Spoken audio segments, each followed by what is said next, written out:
السلام علیکم ناظرین، میں ہوں سید ذوالفقار گیلانی اور آپ دیکھ رہے ہیں گیلانی لاگس۔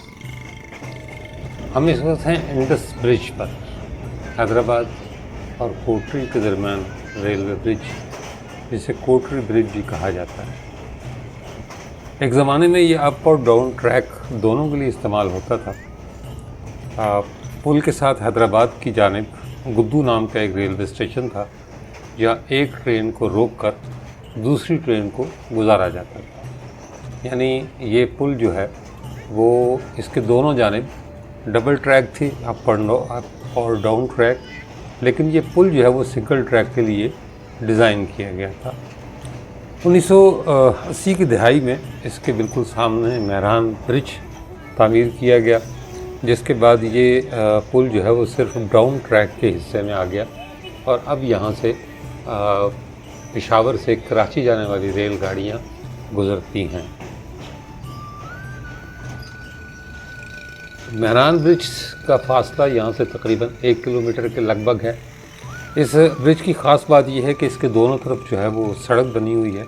ایک زمانے میں یہی سڑک نیشنل ہائی وے ہوا کرتی تھی، لیکن بعد میں نیشنل ہائی وے کا رخ بدل دیا گیا اور اب وہ حیدرآباد سے ہو کر کوٹری پہنچتی ہے، اور یہاں سے اس کا فاصلہ کم از کم کوئی 10 کلومیٹر کے لگ بھگ ہے۔ یہ پل جو ہے وہ 15 مئی 1900 کو ٹرینوں کی آمد رفت کے لیے کھولا گیا تھا، لیکن 1931 میں اسے دوبارہ تعمیر کیا گیا۔ اس پل کی مجموعی لمبائی 1948 فٹ ہے۔ 6 ستونوں کے سہارے یہ پل کھڑا ہے، اور اس کے ستونوں کی پانی کے نیچے جو گہرائی ہے وہ 49 سے 60 فٹ کے درمیان ہے۔ یہ آپ کو بالکل سامنے وہی مہران برج نظر آ رہا ہے، جس کا میں نے ذکر کیا کہ یہ لگ بھگ 1 کلومیٹر کے فاصلے پر واقع ہے، اور اب ڈاؤن ٹریک کی ریل گاڑیوں کے لیے اسے جو ہے وہ تعمیر کیا گیا ہے۔ کوٹری برج یعنی جس سے ہم گزر رہے ہیں، جسے انڈس برج بھی کہا جاتا ہے اور بعض اوقات اسے مہران برج بھی کہتے ہیں، یہ 1893 میں کوٹری روہڑی ریلوے لائن جب شروع ہوئی تھی تو اسے اس ریلوے لائن کے ایک حصے کے طور پر آباد کیا گیا تھا، تعمیر کیا گیا تھا، اور اس کا جو انجینئر ان چیف تھا اس کا نام تھا ارنسٹ آئفل شٹ بولٹ۔ یہ اس کا چیف انجینئر تھا، اور جبکہ اس پل کی جو لاگت ہے اس کا اندازہ 23,25,000 روپے جو ہے وہ لگایا گیا، یعنی 23,25,000 روپے اس کی تعمیر پر خرچ ہوئے۔ یہ برج، اس کے دونوں طرف دروازے بنے ہوئے ہیں جو ابھی قائم و دائم ہیں، وہ کیا وہ بند نہیں ہوتے، لیکن بڑے بھاری آہنی دروازے اور قلعوں کی طرح کے جو ہے وہ مینار بنے ہوئے ہیں اس کے دونوں جانب۔ اور اب ہم داخل ہو رہے ہیں کوٹری۔ کوٹری جو ہے وہ اس وقت تحصیل کا درجہ رکھتا ہے، ضلع جامشورو کا ایک شہر ہے، لیکن کوٹری کی کوئی اور اہمیت ہو یا نہ ہو، لیکن تاریخ میں اس کا نام اس لحاظ سے زندہ ہے کہ پاکستان کے علاقوں میں جو پہلی ریلوے لائن بچھائی گئی اور اس پر جو پہلی ریل گاڑی چلی وہ 13 مئی 1861 کو اسی کوٹری ریلوے اسٹیشن سے روانہ ہو کر کراچی پہنچی تھی۔ اس نے جو ہے وہ 173 کلومیٹر کا فاصلہ طے کیا تھا۔ یہ دائیں جانب جو مکان نظر آ رہے ہیں آپ کو اور جو جگہ نظر آ رہی ہے، یہ ایک زمانے میں جو ہے وہ انڈس فلوٹیلا کمپنی کا ہیڈ آفس ہوا کرتا تھا، یا آپ یوں کہہ سکتے ہیں کہ یہ اس کا دریائے ٹرمینل تھا۔ انڈس فلوٹیلا کمپنی 1859 میں قائم ہوئی لندن میں، اور یہ پاکستان کے تقریباً تمام دریاؤں میں کارگو اور پیسنجر اسٹیمر چلایا کرتی تھی۔ یہ اسٹیمر بحیرہ عرب سے لے کر ضلع اٹک کے شہر مکھٹ تک آیا کرتے تھے، جو اس زمانے میں ایک بڑی دریائی بندرگاہ تھی۔ کہا جاتا ہے کہ دریائے سندھ میں پہلا اسٹیمر 1835 میں چلایا گیا، جس کا نام ہی انڈس تھا، یعنی دریائے سندھ کے نام پر یا ریور انڈس کے نام پر اس کا نام انڈس تھا۔ بعد میں 1843 میں 2 اور اسٹیمرز چلائے گئے، جن میں سے ایک کا نام پلانٹ اور دوسرے کا سیٹلائٹ رکھا گیا۔ انگریزوں نے جب سندھ فتح کیا تو ان تینوں اسٹیمرز نے فوجی آپریشن میں یعنی فوجیوں کو ایک سے دوسری جگہ پہنچانے میں بہت اہم کردار ادا کیا، اور انڈین نیوی کی نگرانی میں یہاں باقاعدہ ایک بندرگاہ قائم کی گئی، یعنی کوٹری کے مقام پر۔ یہ سیدھے ہاتھ کو جو علاقہ ہے یہ ایک زمانے میں انڈین نیوی کے پاس تھا، اور انڈس فلوٹیلا کمپنی جو ہے وہ اسے استعمال کرتی تھی۔ 1852 میں یہیں سے 15 روزہ پوسٹل میل سروس شروع کی گئی جو کراچی اور ملتان کے درمیان تھی۔ یہی کشتیاں جو ہے وہ ڈاک جو ہے وہ لے جایا کرتی تھی۔ اس زمانے میں دریائے سندھ کا جو ڈیلٹا تھا وہ 26 سے زیادہ شاخوں پر محیط تھا، اور کہتے ہیں کہ ہر شاخ میں جو ہے وہ بہت زیادہ پانی ہوا کرتا تھا، بڑی گہری جو ہے وہ مطلب شاخیں ہوا کرتی تھی، گہرا پانی ہوا کرتا تھا۔ لیکن جھرک جو اس وقت جو ہے وہ نیشنل ہائی وے پر ایک چھوٹا سا قصبہ ہے کلری جھیل کے کنارے پر، لیکن اس زمانے میں یہ انڈس فلوٹیلا کمپنی کا مین ٹرمینل ہوا کرتا تھا، اور کہا جاتا ہے کہ یہ اپنے وقت کا جدید ترین ریور ٹرمینل یعنی دریائی بندرگاہ تھی۔ اب ہم داخل ہو رہے ہیں کوٹری ریلوے اسٹیشن۔ یہ ریلوے اسٹیشن کا یارڈ ہے، سامنے آپ کو ایک مزار نظر آ رہا ہوگا۔ ہم اس صاحب قبر کے بارے میں تو نہیں جانتے، لیکن روحانیت میں کہا جاتا ہے کہ ہر علاقہ کسی نہ کسی بزرگ کے تصرف میں ہوتا ہے، اور کوٹری کا یہ علاقہ جو ہے وہ انہی صاحب مزار کے تصرف میں ہے۔ اور یہ بھی کہا جاتا ہے کہ اگر کوئی کام ان کی مرضی کے مطابق اگر نہیں ہوتا تو ان کی مرضی کے خلاف بھی نہیں ہوتا۔ یہ کوٹری ریلوے اسٹیشن کا یارڈ، جس کا شمار پاکستان کے بڑے ریلوے یارڈز میں ہوتا ہے، اور جو ہے وہ درجنوں ریلوے لائنیں پہلو پر پہلو بچھی ہوئی ہیں۔ اور اب یہ کوٹری کا ریلوے کیبن آ گیا۔ کوٹری ریلوے اسٹیشن ایک زمانے میں اس کا پلیٹ فارم جو ہے وہ پاکستان کا سب سے طویل ترین پلیٹ فارم ہوا کرتا تھا، لیکن جو ہے وہ اس کے بعد جو ہے وہ کچھ اور پلیٹ فارم جیسے ساہیوال کے پلیٹ فارم کے بارے میں کہا جاتا ہے کہ وہ پاکستان کا طویل ترین ریلوے پلیٹ فارم ہے۔ اسی طرح خانے مال کا ایک پلیٹ فارم ہے، اس کے بارے میں بھی یہی دعویٰ کیا جاتا ہے کہ پاکستان کی طویل ترین پلیٹ فارم میں سے ایک ہے۔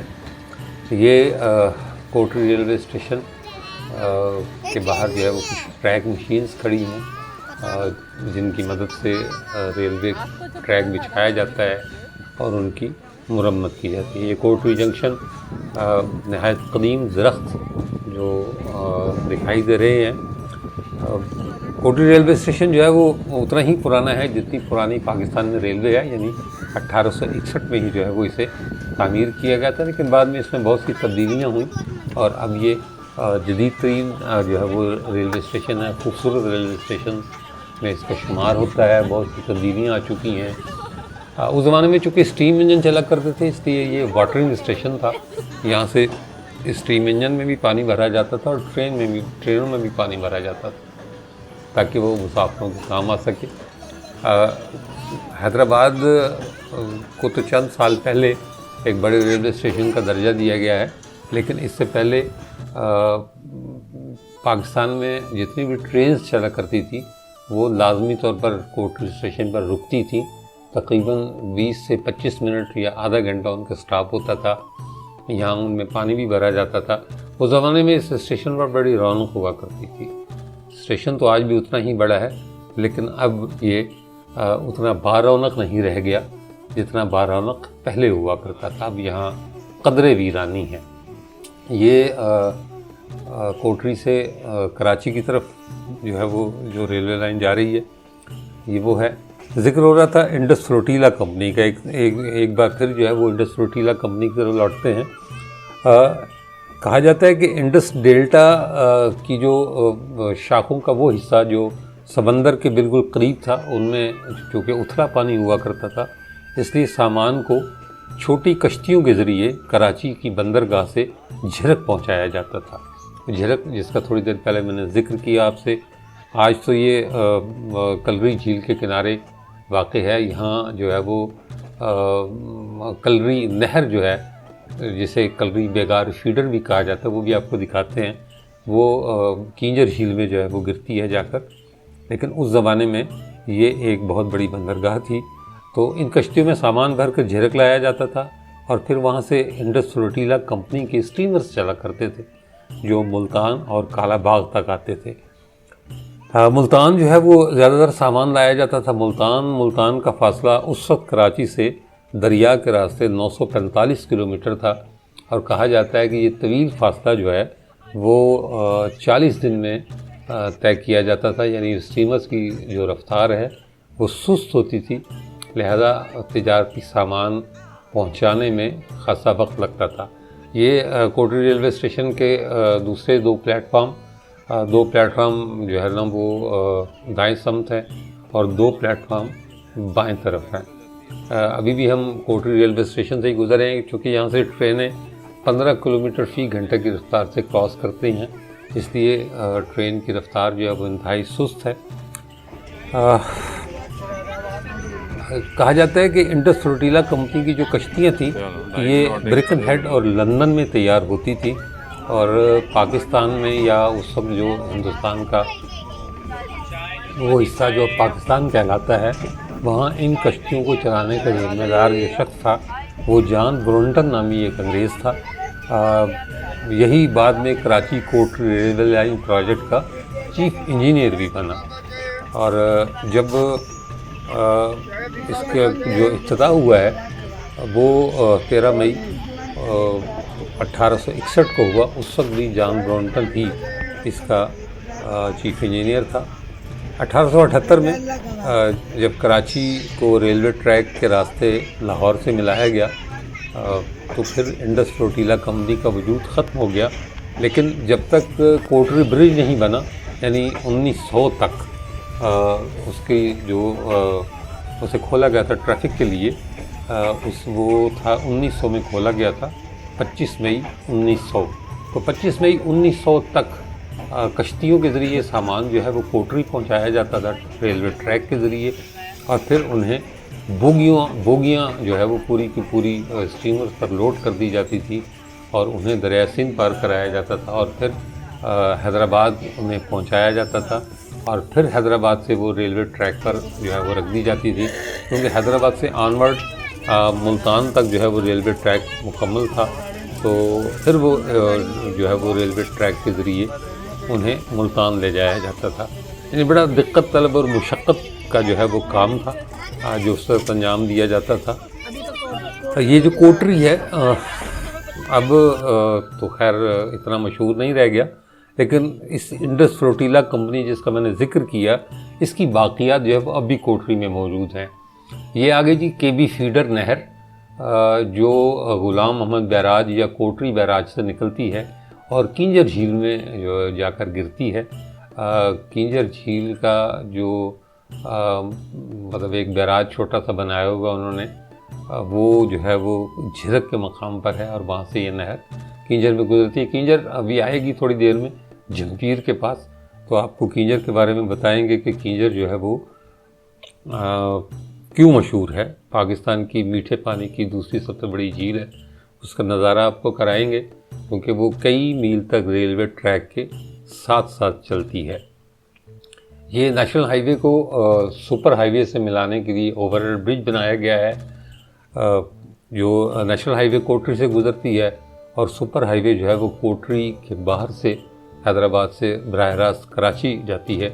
دونوں سڑکوں کو ملانے کے لیے پہلے یہاں ریلوے پھاٹک ہوا کرتا تھا، لیکن اب جو ہے وہ اسے اوور ہیڈ برج کے ذریعے ملا دیا گیا ہے تاکہ ٹریفک کا رش کم ہو سکے۔ اب آپ کو بتاتے ہیں کہ کراچی کوٹری ریلوے ٹریک جو ہے وہ کیسے مکمل ہوا۔ بڑی دلچسپ داستان ہے اس کی۔ ریلوے ٹریک جو ہے وہ ویسے تو 3 سال میں مکمل ہوا، لیکن اسے بنانے میں بڑی مشکلات اور دقت کا سامنا کرنا پڑا۔ اچھا، یہ آپ کے سیدھے ہاتھ کو کچھ کھیت ہیں، یہ جو ہے وہ یوں کہہ لیں کہ سندھ کی آخری سرسبز زمینیں ہیں۔ اس کے بعد جو علاقہ آپ کو دکھائی دے گا وہ صرف اور صرف بنجر علاقہ ہے، پہاڑ ہیں، چٹانیں ہیں، کوکی پتھر کا سلسلہ یہاں آ کر ملتا ہے۔ یہ آخری کھیت ہے جو آپ کو سندھ کے دکھائی دے رہے ہیں، اس کے بعد جو ہے وہ اس طرح کے کھیت آپ کو کراچی تک نظر نہیں آئیں گے۔ یہاں سے کراچی کا فاصلہ جو ہے وہ تقریباً 173 کلومیٹر ہے۔ اس زمانے میں یہ 105 میل، جب تک انگریز تھے تو فاصلے میلوں میں ناپے جایا کرتے تھے، لیکن جب میٹرک سسٹم ہم نے اپنایا تو اس وقت میلوں کو کلومیٹرز میں کنورٹ کر دیا گیا، تو یہ 105 میل 173 کلومیٹر کے برابر بنتے ہیں۔ یہ وہ بنجر علاقہ آ گیا، اور یہ پہاڑیاں، چھوٹی چھوٹی پہاڑیاں، یہ بڑی بے آب و گیا پہاڑیاں ہیں جو کراچی اور اپنا کراچی اور کوٹری کے درمیان واقع ہیں۔ اچھا، جب یہ ریلوے لائن بنائی گئی تھی کراچی اور کوٹری کے درمیان، تو اس زمانے میں نہ تو ٹرک تھے، نہ کاریں تھیں، اور نہ ہی کوئی ٹرالی تھی، نہ یہاں سڑکیں تھیں۔ یہ جو علاقہ آپ دیکھ رہے ہیں، تو جو تعمیراتی سامان تھا وہ انہیں بڑی مشقتوں کے بعد جو ہے وہ یہاں پہنچایا گیا تھا۔ ریلوے پٹریوں کو پہنچانے کے لیے کشتیاں اور چھکڑے استعمال کیے جاتے تھے۔ چھکڑوں میں اونٹ گاڑیاں بھی شامل تھیں، انہیں بھی استعمال کیا جاتا تھا۔ اچھا، اس سے پہلے کہ آگے بڑھیں، یہ آپ کو ایک چھوٹی سی دیوار نظر آ رہی ہوگی۔ اس ریلوے ٹریک کے ساتھ ساتھ جو ہے یہ ایک دیوار بنائی گئی تھی تاکہ مویشیوں کو ریلوے ٹریک پر آنے سے روکا جا سکے۔ کئی جگہوں پر یہ دیوار اب بھی موجود ہے۔ یہ دیکھیں، یہ دیوار آپ کو نظر آ رہی ہوگی چھوٹی سی، یہ پتھروں سے بنائی گئی تھی، لیکن بعض جگہوں پر اس کا نام و نشان ختم ہو چکا ہے۔ تو ذکر ہو رہا تھا ریلوے کی پٹریاں یہاں پہنچانے کا، جنہیں اونٹ گاڑیوں اور چھکڑوں میں یہاں پہنچایا جاتا تھا، اور جب کبھی چیف انجینئر کام کے معائنے کے لیے نکلتا تھا تو یوں لگتا تھا کہ جیسے کوئی فوج کسی دشمن کا مقابلہ کرنے کے لیے نکل کھڑی ہوئی ہے۔ ایک بڑا قافلہ اس کے ہمراہ ہوتا تھا، اور خیمے بھی ہوتے تھے، اونٹ بھی ہوتے تھے، اور کئی روز کا کھانے پینے کا سامان ہوتا تھا، کیونکہ ایک دن میں وہ زیادہ سے زیادہ 15 کلومیٹر سفر طے کر پاتے تھے۔ بڑا مشکل جو ہے وہ مرحلہ تھا جب یہ ریلوے لائن بچھائی گئی۔ یہ میٹنگ ریلوے اسٹیشن گزرا ہے ابھی۔ تو انگریزوں کے چونکہ مقامی لوگوں کے ساتھ بھی تعلقات کچھ کشیدہ تھے، اور انہیں ان پر اعتماد بھی نہیں تھا، اس لیے وہ باقاعدہ مسلح ہو کر سفر کیا کرتے تھے۔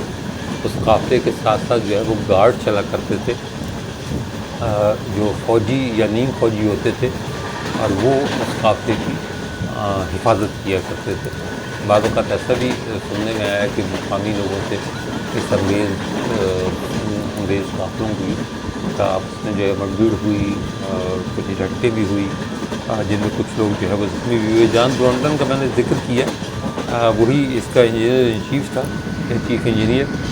وہ ہمیشہ 2 سے 3 لوڈڈ ریوالور جو ہے وہ اپنی بیلٹ میں لے کر چلا کرتا تھا، جبکہ اس کی کمر کے ساتھ جو ہے وہ ایک تیز دھار تلوار بھی ہوتی تھی، تاکہ اگر کوئی دشمن جو ہے وہ سامنے آ جائے تو وہ اس کا مقابلہ کر سکے۔ ایک بڑی دلچسپ بات یہ ہے کہ براوو نام کا ایک ٹھیکیدار تھا، جس کے ذمہ جو ہے وہ یہ کام لگایا گیا تھا۔ مطلب بہت سے ٹھیکیدار تھے جو وجاکپٹ سے اس ریلوے لائن کو تعمیر کر رہے تھے، لیکن براوو نام کا ٹھیکیدار یوں یاد رہ گیا کہ وہ 12 مہینے کے بعد بھاگ گیا، اور جو 12,000 مزدور جو ہے اس کے کام کر رہے تھے، 12 مہینوں کی اس نے تنخواہ بھی نہیں دی، اور انہیں وہ بے یار و مددگار چھوڑ کر واپس چلا گیا۔ انگریزوں نے اسے تلاش کرنے کی بہت کوشش کی، لیکن اس کی خوش قسمتی یا انگریزوں کی بدقسمتی کہ وہ ان کے ہاتھ نہیں آیا۔ اب ہم جھمپیر کے علاقے کے قریب ہیں۔ یہ آپ کو سامنے جو ہے وہ پن چکیاں نظر آ رہی ہوں گی۔ یہاں ایک جو ہے وہ پن چکیوں کا فارم یا پارک قائم کیا گیا ہے، یہاں ہوا سے بجلی بنائی جاتی ہے۔ ونڈ ملز آپ انہیں کہہ سکتے ہیں، ونڈ ملز پارک یا ونڈ ملز جو ہے وہ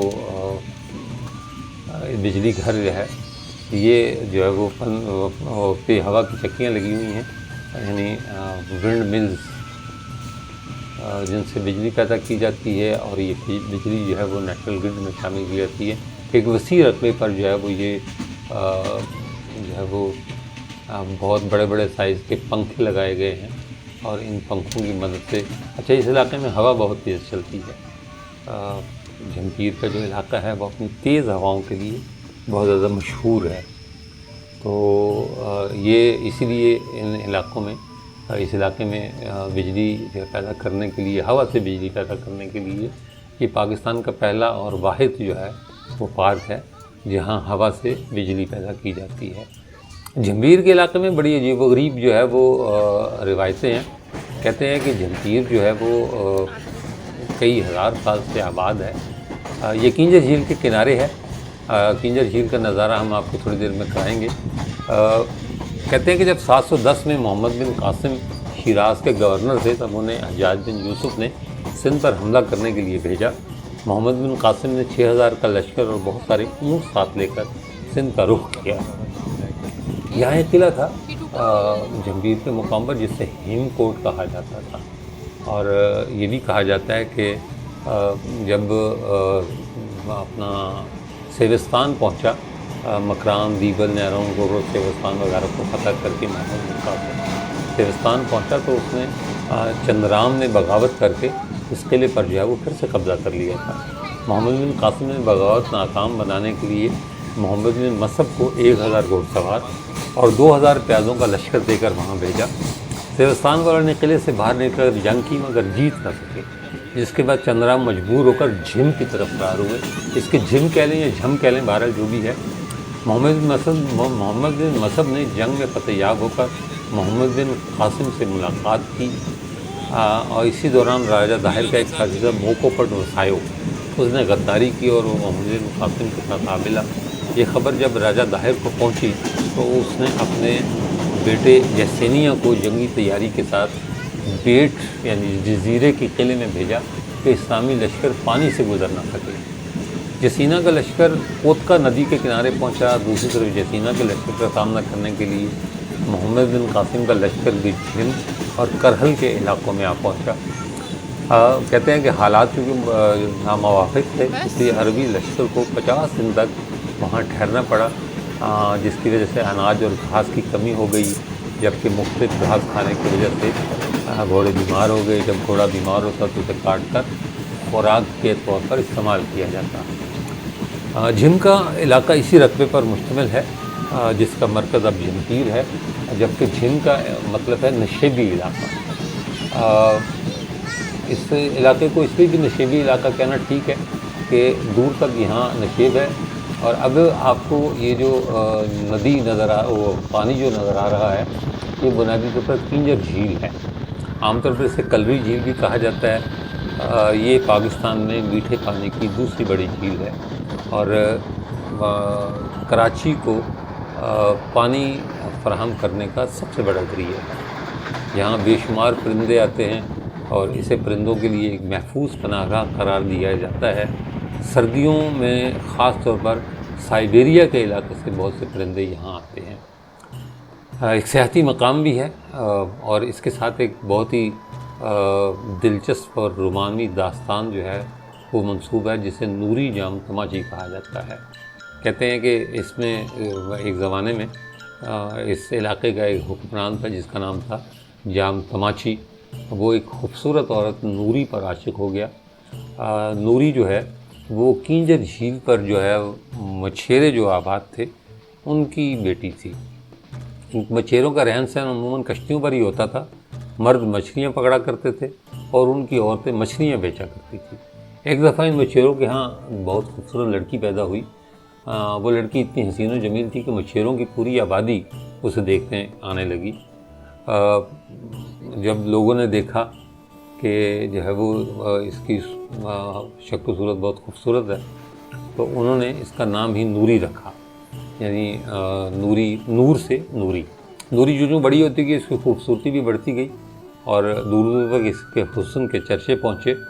جام تماچی ایک دن جو ہے وہ کہتے ہیں سیر و شکار کا بہت شوقین تھا۔ اپنی شاہی کشتی پر بیٹھ کر کینجر جھیل کی سیر کر رہا تھا کہ اچانک اس کی نظر نوری پر پڑی اور وہ اس کے حسن سے اتنا متاثر ہوا کہ واپس اپنے محل میں آ کر اسی کے بارے میں سوچنے لگا۔ بالآخر اس نے فیصلہ کیا کہ وہ نوری سے شادی کر لے۔ اس کی نظر میں ذات پات کی کوئی حیثیت نہیں تھی، چنانچہ نوری کے رشتہ داروں کو اس نے اپنے محل میں بلایا اور جو ہے وہ جام تماچی نے اس سے شادی کر لی۔ خوشی کے شادیانے بجے، مچھیروں سے جو محصول لیا جاتا تھا وہ بھی معاف کر دیا گیا اور غریب مچھیروں کے دن پھر گئے۔ نوری شاہی محل میں رہنے لگی، اکثر وہ اپنے شوہر یعنی جام تماچی کے ساتھ مل کر شاہی کشتی میں کنجر جھیل کی سیر کیا کرتی تھی، لیکن کہتے ہیں کہ اس کی جو دوسری رانیاں تھیں وہ اس سے بہت حسد کیا کرتی تھی۔ بالآخر ہر زیرو کی طرح نوری بھی اس جہان سے چلی گئی اور جام تماچی بھی چلا گیا، لیکن کنجر جھیل چونکہ ہاتھ سے بنائی ہوئی جھیل ہے، اس لیے جب اس جھیل کو آباد کیا گیا تو اس کا جو مزار ہے، نوری جام تماچی کا جو مزار ہے، وہ عین جھیل کے وسط میں آ گیا، اور لوگ اب بھی کشتیوں پر بیٹھ کر جو ہے وہ اس سے جو ہے وہ مزار کو دیکھنے جاتے ہیں۔ ہم لانڈی جنکشن سے گزر رہے ہیں۔ کراچی کبھی لانڈی سے شروع ہوا کرتا تھا، لیکن اب تو یہ بہت پہلے جو ہے وہ دھابے جی تک پہنچ چکا ہے۔ دھابے جی کی اہمیت جو ہے وہ کراچی کے پانی میں سب سے زیادہ ہے، کیونکہ دھابے جی پمپنگ اسٹیشن وہ جگہ ہے جہاں سے تقریباً 3/4 کراچی کو پانی فراہم کیا جاتا ہے۔ یہ اوور ہیڈ برج ہے، جس کے فوراً بعد جو ہے وہ ملیر ندی، اب تو خیر یہ گندے پانی کی ایک ندی ہے جس میں کراچی شہر کا پانی گرتا ہے۔ اس کے کنارے جنوبی ایشیا کی سب سے بڑی کچی آبادی اورنگی ٹاؤن آباد ہے، کورنگی آباد ہے۔ یہ ملیر ندی کا نظارہ، جس میں اب تو گندا پانی ہے، لیکن ایک زمانے میں کہتے ہیں کہ اس میں بہت صاف پانی بہا کرتا تھا اور 12 مہینے ملتا تھا پانی۔ یہ کھیت ہے ملیر ندی کے عین وسط میں بنے ہوئے۔ آج بھی جو ہے وہ کراچی کو یہاں سے سبزیاں فراہم کی جاتی ہیں، ہر طرح کی جو ہے وہ سبزی یہاں لگائی جاتی ہے، ہر طرح کی فصل ہوتی ہے، لیکن صرف دریائے ملیر میں یا ملیر ندی میں۔ ایک بار پھر بات کرتے ہیں کراچی کوٹری ریلوے لائن کی۔ یہ درجنوں ایسے ندی نالوں کے اوپر سے گزرتی تھی جو عام طور پر خشک ہوتے تھے، لیکن جب برسات ہوتی تھی تو اس وقت یہ خشک ندی نالے طوفانی دریا بن جایا کرتے تھے۔ جو انگریز انجینئرز تھے وہ شاید جو ہے وہ اس کا صحیح اندازہ نہیں لگا پائے، چنانچہ انہوں نے ان خشک ندی نالوں پر پل بنانے کے بجائے جو ریلوے پٹری تھی، ریلوے لائن جو تھی، وہ ان کی تہہ میں بچھائی، اور اس کے ارد گرد انہوں نے کوئی مضبوط سہارے بھی یقیناً بنائے۔ لیکن اسی دوران جو ہے وہ ایک ایسی برسات ہوئی کہ ان کا پانی جب ان ندی نالوں میں آیا تو وہ کسی طوفان سے کم نہیں تھا۔ چنانچہ جب بارش تھمی تو وہ جو ریل کی پٹریاں تھیں، پانی وہ بھی بہا لے گیا، اور جو انہوں نے اس کی حفاظتی بندوبست جو کیا ہوا تھا، جو پشتے بنائے ہوئے تھے، حفاظتی پشتے ریلوے لائن کے، وہ بھی جو ہے وہ بہہ چکے تھے، یعنی ریلوے لائن کا کوئی وجود ہی باقی نہیں رہ گیا تھا۔ چنانچہ اس کے بعد فیصلہ ہوا تھا کہ جتنے بھی خشک ندی نالے ہیں ان پر پل بنائے جائیں۔ اچھا، یہ جو علاقہ پیچھے ہم چھوڑ آئے ہیں، اب تو ہم کراچی شہر میں داخل ہوئے ہیں، اور یہ ڈرگ روڈ کا اسٹیشن جو ہے وہ گزر رہا ہے۔ اس کے ساتھ جو ہے فیصل ایئر بیس ہے، پاک فضائیہ کے بڑے ایئر بیسز میں سے ایک ہے۔ ذکر ہو رہا تھا کراچی ریلوے لائن پر بنے ہوئے پلوں کی، تو 32 پل بنائے گئے کراچی کوٹری ریلوے سیکشن پر، جن میں سے 25 پل جو ہے وہ محرابی تھے، اور ان کی چوڑائی جو ہے وہ 20 سے 45 فٹ تھی۔ لیکن سب سے لمبا پل جو ہے وہ کوٹری اور بولاری کے درمیان درہ بہرون پر بنایا گیا۔ اس میں 45 فٹ چوڑی 32 محرابیں جو ہے وہ بنائی گئیں۔ یہ اس سیکشن کا سب سے بڑا یعنی طویل پل تھا۔ 2 پل طویل تھے، ایک ملیر برج جو ابھی گزرا ہے، اور دوسرا جو ہے وہ درہ بہرون کا پل۔ یہ 5 مارچ 1859 کو بننا شروع ہوا، اور 26 جنوری 1861 کو یہ مکمل ہوا۔ تو یہ جناب 2 بڑے پل تھے۔ اچھا، یہ جو ریلوے لائن ہے، آپ اندازہ لگا سکتے ہیں کہ 1861 میں، یعنی آج سے لگ بھگ 150 سال پہلے جب یہ مکمل ہوئی تھی، تو اس کی 1 میل پر جو لاگت تھی وہ تھی 2.5 لاکھ روپے، یعنی 173 کلومیٹر کو اگر کنورٹ کریں تو یہ 105 میل بنتے ہیں۔ اور 105 میل کا اگر حساب کیا جائے 2.5 لاکھ روپے فی میل کے حساب سے، تو اس کی لاگت جو ہے وہ 2,62,50,000 روپے تھی۔ آپ خود ہی جو آج قدر و قیمت ہے کرنسی کی، اس حساب سے ہم اندازہ لگا سکتے ہیں کہ اس وقت یہ شاید مہنگی ترین ریلوے لائن تھی جسے جو ہے وہ بنایا گیا تھا۔ اب ہم کراچی شہر میں داخل ہو چکے ہیں۔ کراچی دنیا کا چھٹا بڑا شہر اور پاکستان کا جو ہے وہ سب سے بڑا شہر ہے، سب سے بڑا صنعتی، تجارتی، تعلیمی، مواصلاتی اور اقتصادی مرکز، سندھ کا دارالحکومت۔ لیکن اسے یہ اعزاز بھی حاصل ہے کہ 1947 سے 1960 تک یہ پاکستان کا دارالحکومت بھی رہا۔ اس کے بعد پھر جو ہے وہ دارالحکومت کو پہلے راولپنڈی اور پھر اسلام آباد منتقل کیا گیا۔ لوگوں کا اندازہ، ماہرین کا اندازہ تھا کہ اگر دارالحکومت جو ہے وہ یہاں سے شفٹ ہو گیا تو شاید اس کی آبادی کم ہو جائے، لیکن ایسا ہوا نہیں۔ نہ اس کی معاشی ترقی رکی اور نہ آبادی میں جو اضافہ تھا وہ رک سکا۔ دنیا کی شاید ہی کوئی ایسی قومیت کا باشندہ ہو جو کراچی میں نہ رہتا ہو، تو اس لیے کراچی کو جو ہے وہ عام طور پر منی پاکستان کے نام سے پکارا جاتا ہے، کیونکہ چاروں صوبوں اور تمام زبانیں بولنے والے لوگ جو ہے وہ کراچی شہر میں آباد ہیں۔ اس کا پرانا نام مائی کولاچی تھا، یہ بھی ماہی گیروں کی بستی ہوا کرتی تھی، جو بعد میں بگڑ کر کراچی بن گیا۔ مائی کولاچی بھی ایک مچھیرن تھی۔ انگریزوں نے 19ویں صدی میں اس شہر کی تعمیر و ترقی کی بنیاد رکھی اور لاکھوں مہاجرین جو ہے وہ یہاں آئے۔ پورے پاکستان سے آج بھی لوگ روزگار کی تلاش میں کراچی آتے ہیں۔ اسی وجہ سے یہاں مختلف مذہبی، نسلی اور لسانی گروہ آباد ہیں۔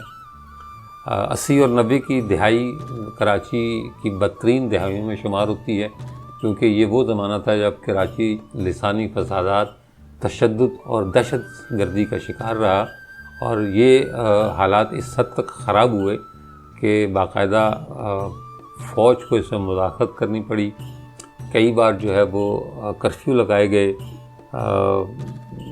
کوئی ایسا دن نہیں گزرتا تھا جب اس شہر میں قتل و غارت گری نہیں ہوتی تھی اور ہنگامے نہیں ہوتے تھے، جلاؤ گھیراؤ نہیں ہوتا تھا۔ لیکن اب بہرحال کراچی کسی حد تک پرامن، لیکن کچرے کا ڈھیر ہے کراچی۔ اگر یہ کہا جائے کہ پاکستان کا سب سے بڑا شہر ہے کراچی، تو یہ بھی غلط نہیں ہوگا کہ کراچی جو ہے وہ پاکستان کا سب سے بڑا کچرے کا ڈھیر بھی ہے، اور اس کا ایک نظارہ جو ہے وہ آپ سامنے دیکھ بھی سکتے ہیں کہ یہ جو لوگ پیچھے جو گھر بنے ہوئے ہیں، ان گھروں میں جو لوگ رہتے ہیں، اللہ جانے وہ اس بو میں کیسے زندہ رہتے ہیں۔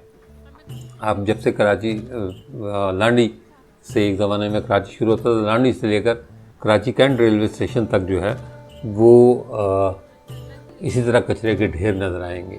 یہ کالے پل کا علاقہ ہے جو کراچی شہر کو کلفٹن اور ڈیفنس کی جدید ترین آبادیوں اور کورنگی، ملیر اور لانڈی کے علاقوں سے ملاتا ہے۔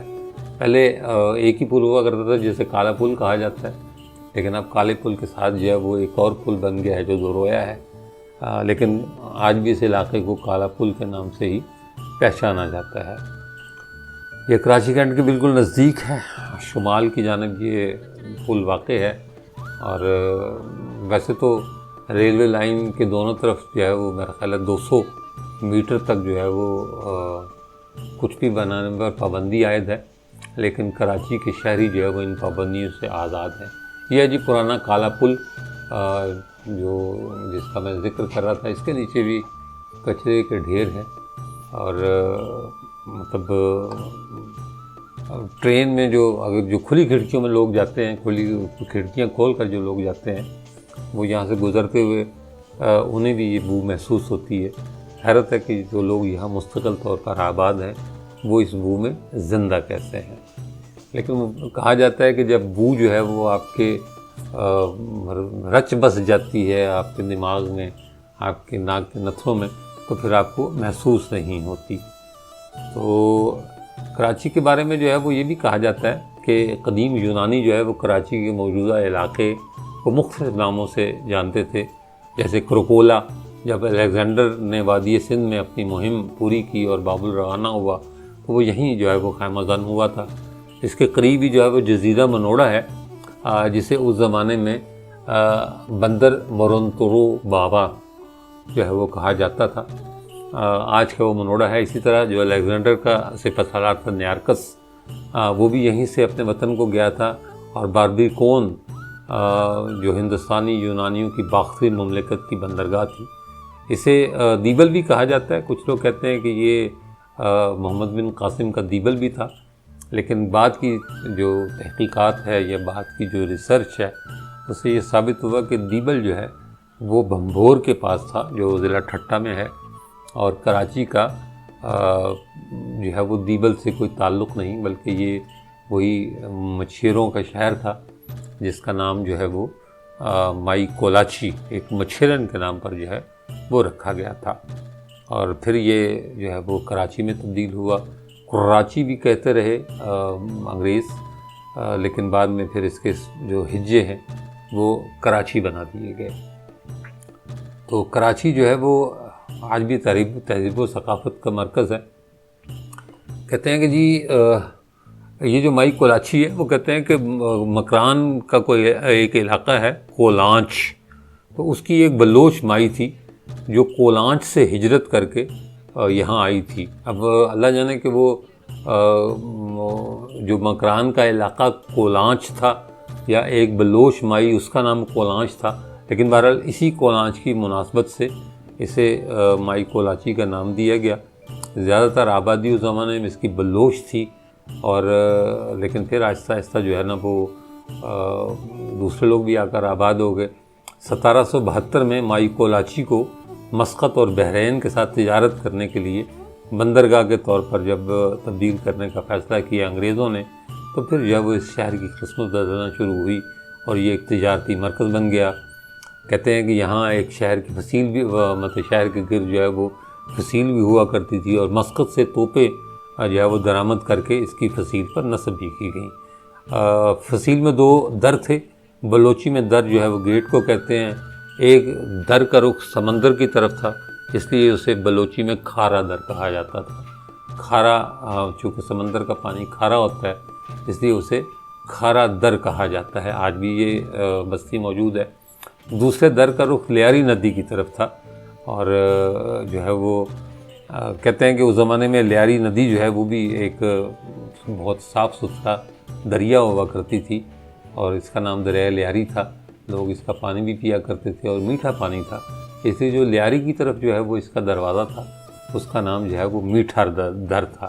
یعنی کراچی کی فصیل کے 2 دروازے، ایک کھارا در اور دوسرا میٹھا در۔ اب دروازے تو نہیں رہے لیکن بڑی بڑی آبادیاں ہیں، اور یہ دونوں آبادیاں آج بھی موجود ہیں۔ 1795 تک کراچی جو ہے وہ خانہ قلات کی مملکت کا حصہ تھا۔ پھر سندھ کے حکمرانوں اور خانہ قلات میں جنگ چھڑ گئی، اور اس کے بعد پھر کراچی پر سندھ کی حکومت کا قبضہ ہو گیا، اور پھر اس کے بعد جو ہے وہ 3 فروری 1839 کو کراچی شہر پر جو ہے وہ انگریزوں نے حملہ کیا، اور اسے برطانوی ہندوستان کے ساتھ جو ہے وہ ملا دیا گیا کراچی کو، اور کراچی کی جو وہ حیثیت تھی وہ ختم ہو گئی۔ لیکن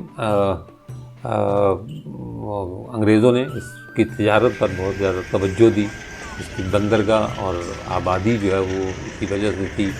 1857 میں جو ہے وہ کراچی میں جو 21ویں نیٹو انفینٹری تھی اس نے 10 ستمبر 1857 کو جو مغل بادشاہ تھا بہادر شاہ ظفر اس سے بیعت کر لی تھی، لیکن انگریزوں نے اس شہر پر دوبارہ قبضہ کر لیا، اور بغاوت کا جو ہے وہ سر کچلا گیا، اور کراچی جو ہے وہ ایک بار پھر انگریزوں کے پاس آ گیا۔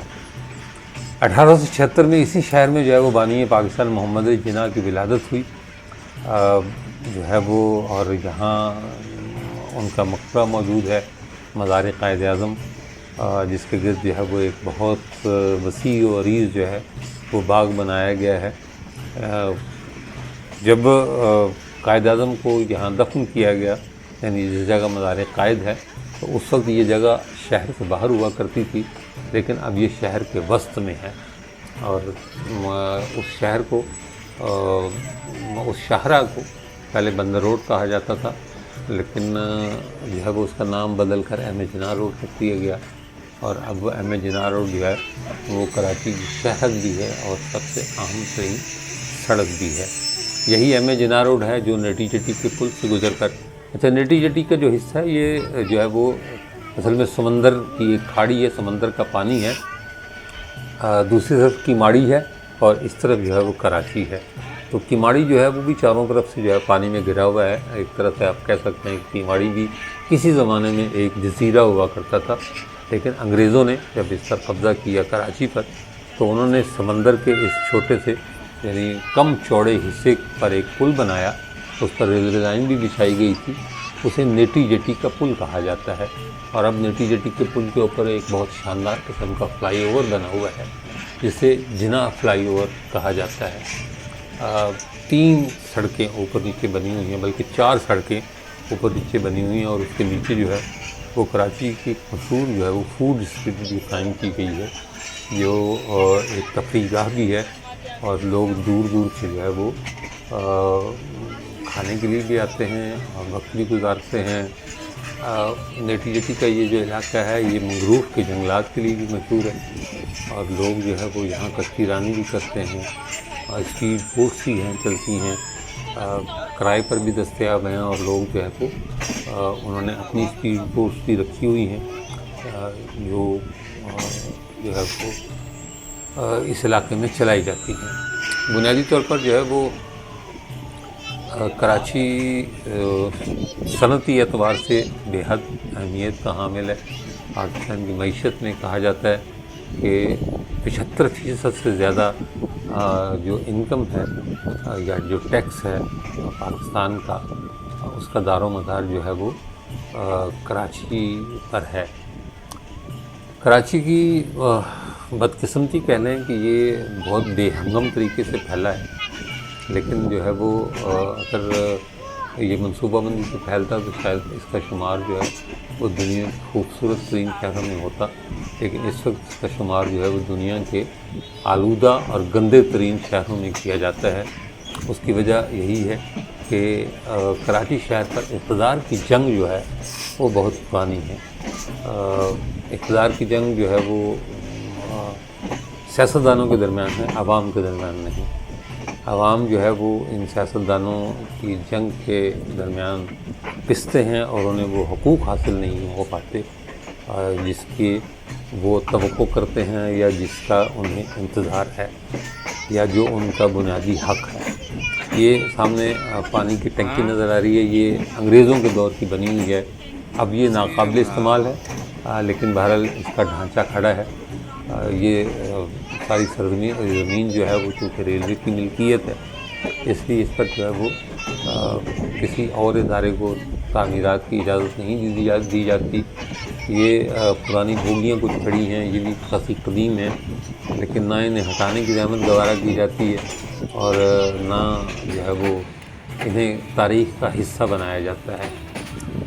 یہ کراچی کینٹ ریلوے اسٹیشن جو سر بارٹلے فیئر نے کراچی کے ریلوے اسٹیشن کی گراؤنڈ بریکنگ سیرمنی کی تھی، اور کراچی کو گولڑا شریف کے بعد یہ اعزاز حاصل ہے کہ یہ پاکستان کا قدیم ترین اسٹیشن ہے۔ اس زمانے میں اس کا نام جو ہے وہ فریئر ریلوے اسٹیشن ہوا کرتا تھا، فریئر ہال بھی اس کے ساتھ ہی موجود ہے۔ سر بارٹلے فیئر کی یاد میں اس کو جو ہے وہ فریئر ریلوے اسٹیشن کہا جاتا تھا۔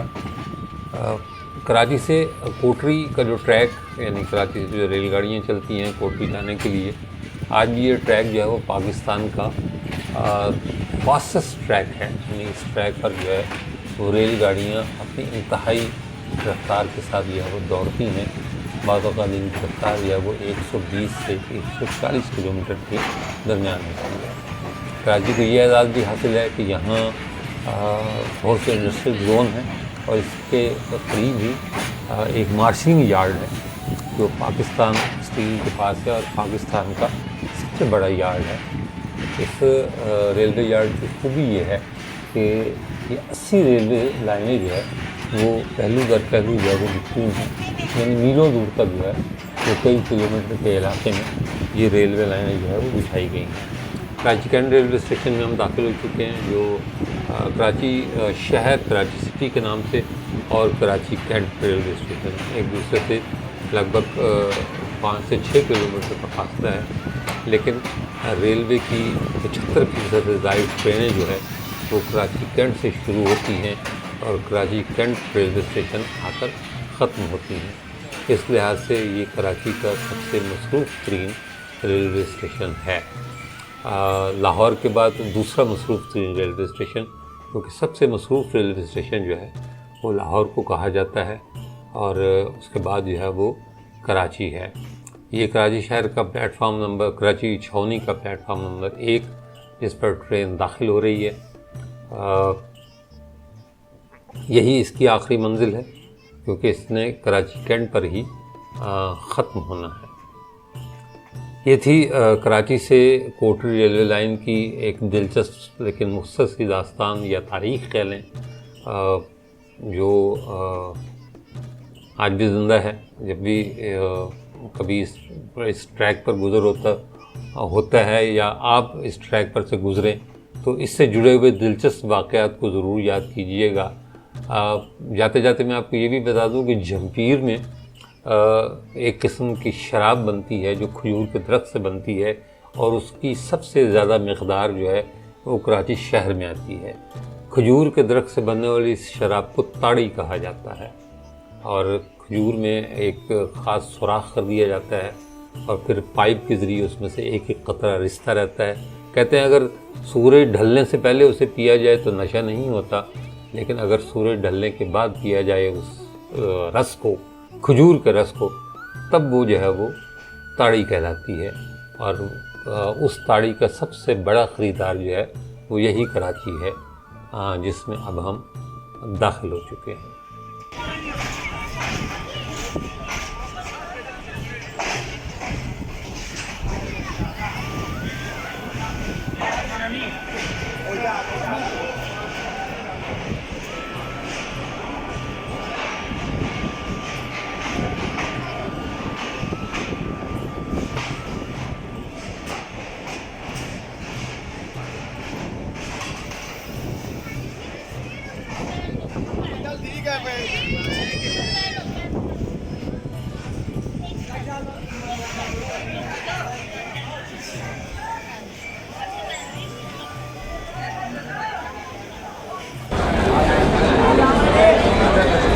لیجیے جناب، بالآخر ہم 2.25 گھنٹے کی تاخیر سے کراچی پہنچنے میں کامیاب ہو گئے ہیں۔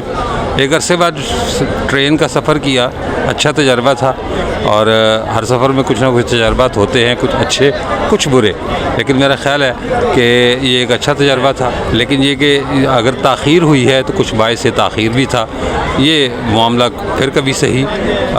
اگلی ویڈیو میں دوبارہ ملاقات ہوگی انشاءاللہ تعالی جلد ہی۔ اب اجازت دیجیے، اللہ حافظ۔